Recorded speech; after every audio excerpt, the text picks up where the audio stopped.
Oke, selamat pagi teman-teman semuanya. Kalian sudah tahu sendiri ya apa pemberitahuan dari rektor bahwa kita akan mengadakan kuliah online sampai tanggal 9 Juni nanti. Jadi semoga kalian tidak bosan dan kalian di rumah juga tetap sehat selalu ya. Oke, pada pertemuan ke-8 ini kita akan membahas materi tentang monitoring dan juga optimizing. Nah, sebenarnya apa gunanya monitoring itu?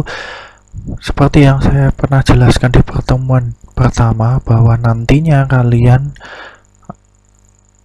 sebagai seorang sistem informasi, kalian juga bisa akan berkarir sebagai seorang database administrator lah. Salah satunya tugas database administrator adalah memastikan server, memastikan database itu berjalan dengan baik, entah apapun itu kalian nanti menggunakan softwarenya, entah SQL Server ataupun menggunakan MySQL atau menggunakan Oracle dan seterusnya. Kalian harus bisa memastikan bahwa software hardware kalian itu bekerja dengan baik. Nah, itu adalah tugas dari seorang DBA. Selain itu juga mengidentifikasi kegiatan abnormal. Nah, misalkan nanti kalian bekerja sebagai seorang DBA di suatu perusahaan online, di sebuah online marketplace gitu ya. Di online marketplace misalkan di Shopee, Tokopedia atau Bukalapak dan seterusnya, pasti perusahaan-perusahaan tersebut ada kalanya mengadakan suatu misalkan flash sale atau diskon besar-besaran dan seterusnya. Pasti saat seperti itu server kalian, database kalian akan dikunjungi oleh banyak user.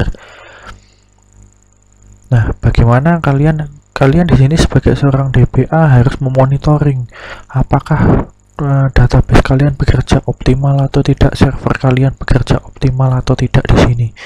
Ataupun mungkin kegiatan abnormal lainnya seperti hacking, mungkin pencurian data pasti akan bisa terlihat di situ.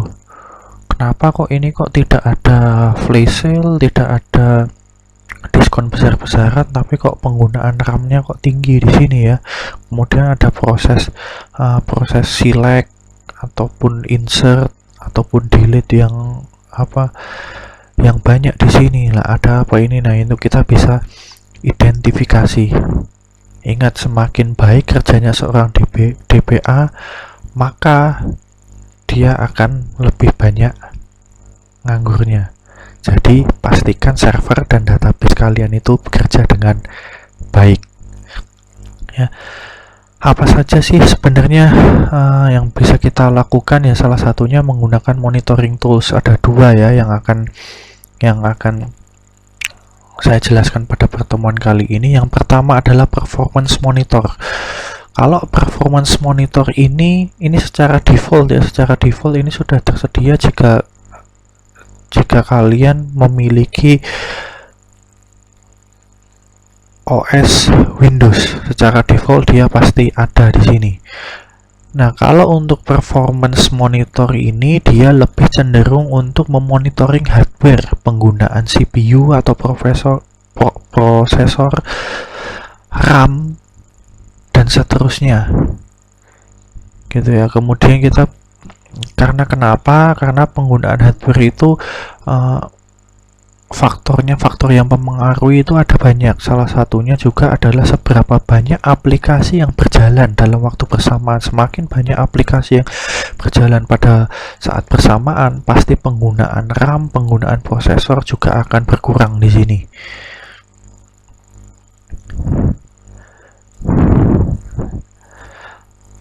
Oke, performance monitor. Performance monitor ini ada 3 fitur utama. Yang pertama adalah data collector set. Nah, ini nanti di sini kita bisa melihat segala macam aktivitas yang ada di komputer kita secara real time. Nanti akan kita lihat bersama-sama. Kemudian ada configuration log, ini aktivitas apa yang mau kita lihat, mau kita monitor. Ini nanti kita juga bisa lihat. Dan terakhir adalah diagnosis report. Nah, diagnosis report ini berfungsi untuk menghasilkan laporan ya. Misalkan nanti kalian sebagai seorang DBA kemudian sebulan sekali harus melaporkan kepada atasan kalian, bagaimana sih kinerja server, bagaimana kinerja database kita. Nah, ini kita bisa pakai pada diagnosis report di sini. Oke, gimana sih penggunaan performance monitor? Caranya cukup mudah. Jadi kita bisa masuk ke menu start kita gitu ya. Kemudian kita cari performance monitor di sini. Ya, kita klik.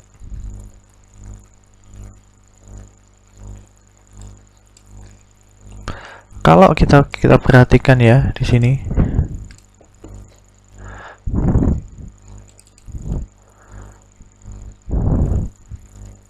Nah, secara default performance monitor itu akan menampilkan kinerja dari prosesor. Ya, kita bisa lihat di sini. Itu kita bisa lihat di bagian paling bawah ini counternya itu apa? Persen processor time. Jadi ini menampilkan penggunaan prosesor kita dalam bentuk persen. Ya, ini secara real time. Ini kita bisa lihat pergerakannya ya. Ini secara real time. Lah, ini yang disebut adalah data collector set. Nah, ini yang disebut data collector set ya, teman-teman ya. Kemudian kita bisa menambahkan ya, menambahkan aktivitas apa saja yang ingin kita kontrol, ya, apa yang akan kita lihat di sini. Nah, di sini yang kedua tadi ada namanya fitur configuration log. Nah, bagaimana menambahkan aktivitas yang ingin kita monitoring, yang akan kita kontrol di sini. Ini ada tombol plus, teman-teman. Nah, ini silahkan kita klik add ya. Kita klik add di sini. Nah, kemudian di sini akan terlihat ya, di sini akan terlihat apa saja sih yang mau kita kontrol di sini atau kita monitoring. Ya, misalkan contohnya kita mau melakukan monitoring terhadap memori kita, memori atau RAM ya. Nah, ini kita bisa lihat di sini misalkan dalam persen kita tambahkan di sini, kemudian kita ingin menambahkan lagi misalkan SQL agent alertnya, kita pilih kemudian klik tombol add di sini. Setelah itu klik OK. Nah, di sini teman-teman secara default ya, kita lihat di sini kok kenapa kok ada dua garis merah di sini. Nah, salah satunya itu adalah prosesor. Nah, salah satunya di sini adalah memori. Nah, bagaimana cara mengganti warnanya gitu ya, biar kelihatan lebih jelas. Ini kalian bisa lakukan double klik di bagian color. Kemudian misalkan kita ubah warna biru ya, ini ketebalannya pun juga kita bisa ubah, teman-teman. Misalkan ini kita ubah ya, biar agak tebal, biar kelihatan agak lebih jelas di sini. Ya, nah ini bisa kita lihat ya. Yang merah adalah penggunaan prosesor. Yang biru adalah penggunaan memori atau RAM kita secara real time. Yang hijau, yang ini di bawah ya, itu adalah SQL agent alert. Ya, karena di sini penggunaan SQL agent alertnya memang rendah, jadi di sini dia kelihatan ya warna hijau bergerak di bagian bawah di sini. Kemudian ini tampilannya juga kita bisa dengan yang lain. Nah, ini kan berupa grafik ya, berupa grafik garis di sini dalam bentuk line. Itu kita bisa ubah dengan menu ini, change graph type. Kita bisa melihat dalam bentuk histogram. Ya, dalam bentuk histogram atau diagram batang, ataupun juga kita bisa dalam bentuk report. Nah ini kita ya, dalam bentuk report, dalam bentuk tulisan ya, dalam bentuk tulisan ini kita bisa lihat secara real time dia bergerak terus penggunaan prosesornya saat ini 28%, 26% dan seterusnya. Penggunaan memori atau RAM saat ini cukup tinggi, 70% ya dari kapasitas RAM maksimal kita. Nah itu contohnya. Kemudian yang terakhir adalah diagnosis report. Ya, itu kita fungsinya untuk membuat log. Jadi untuk kita bisa melihat performance dari resource kita dalam jangka waktu tertentu. Bagaimana cara membuatnya? Ini kita di panel di sebelah kiri kita akan bisa melihat data kolektor set di sini. Ya, kita expand saja. Di sini ada, nanti kalian akan ketemu user define. Ya, ini kita tinggal klik kanan user define-nya, kemudian new, kemudian data collector set. Kita bisa isi namanya ya, teman-teman ya. Misalkan contohnya kolektor 1. Nah, di sini ada dua pilihan di sini. Kita mau create from template, itu yang direkomendasikan oleh Windows, atau create manual. Bedanya apa? Kalau create from a template itu semua informasi akan dicatat ya, tapi kalau jika kita mau informasi tertentu maka kita pilih yang create manually. Sebagai contoh pertemuan kita hari ini kita pakai yang create manually, kemudian next. Kemudian informasi apa yang ingin dicatat? Ini ada performance counter, ada event trace data, ada system configuration, itu bagian create data log atau performance counter alert. Performance, kalau kita memilih performance counter alert di sini, bedanya apa dengan create data logs? Kalau performance counter alert ini yang dicatat hanya yang mempunyai aktivitas-aktivitas yang abnormal.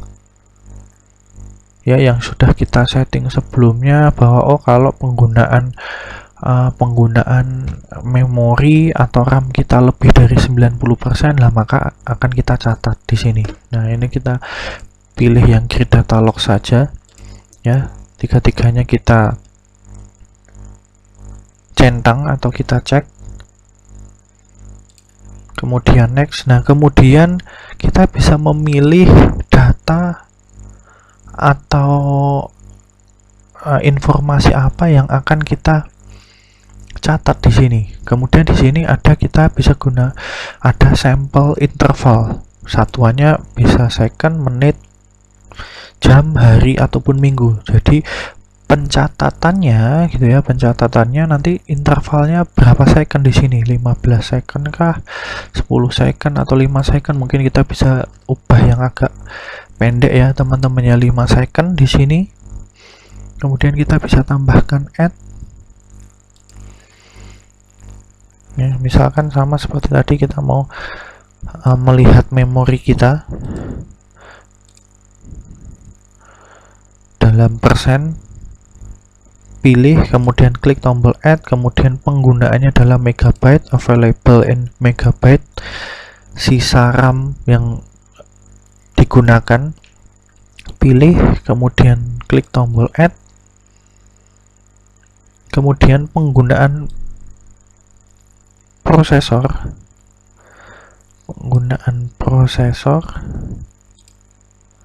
nah, kita misalkan pilih idle time, kemudian processor time,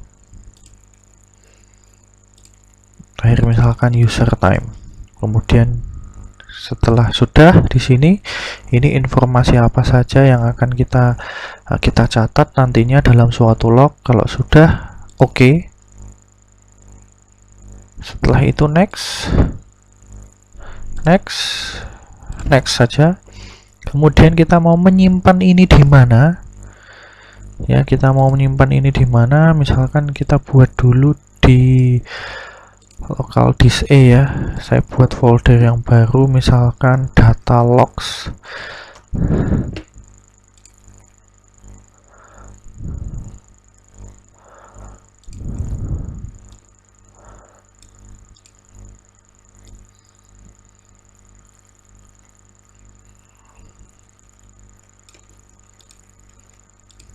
Nah, data logs, kemudian terakhir finish.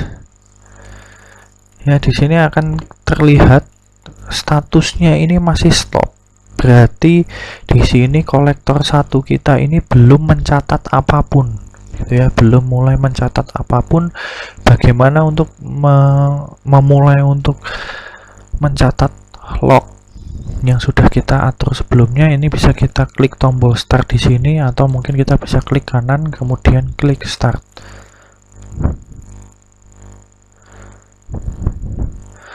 Kemudian kita bisa tunggu beberapa saat di sini, teman-teman.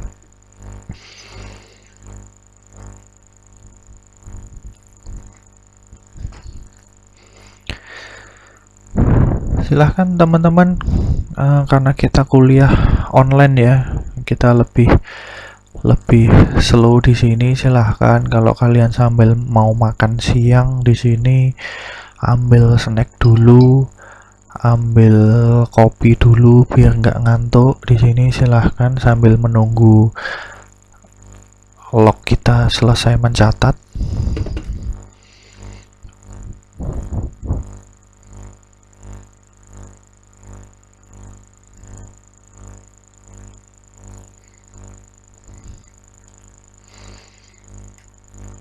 Oke, saya rasa sudah ya. Ini kita bisa stop ya, kolektor 1 pada user define ini kita klik kanan kemudian kita stop.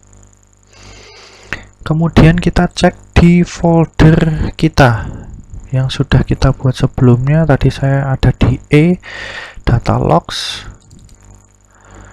Nah, ini kita bisa melihat di bagian ini, teman-teman, yang memiliki ekstensi .blg atau yang paling atas sendiri.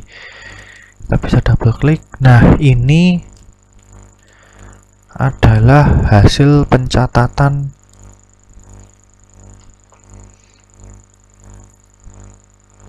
performance monitor kita.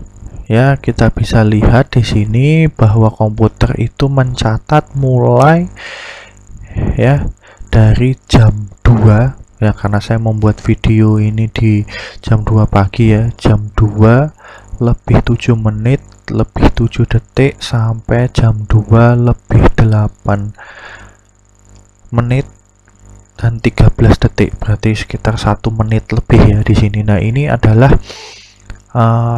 performance dari prosesor dan memori saya selama 1 menit ya.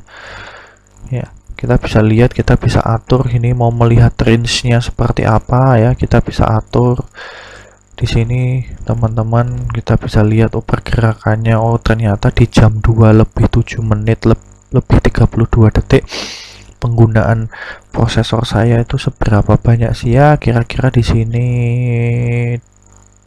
25% gitu ya. Nah, kita bisa sorot di sini. Oh, sorry, bukan 25%, tapi 23%. Kita bisa lihat ada informasi di sini, ada average, minimum, dan juga maksimumnya.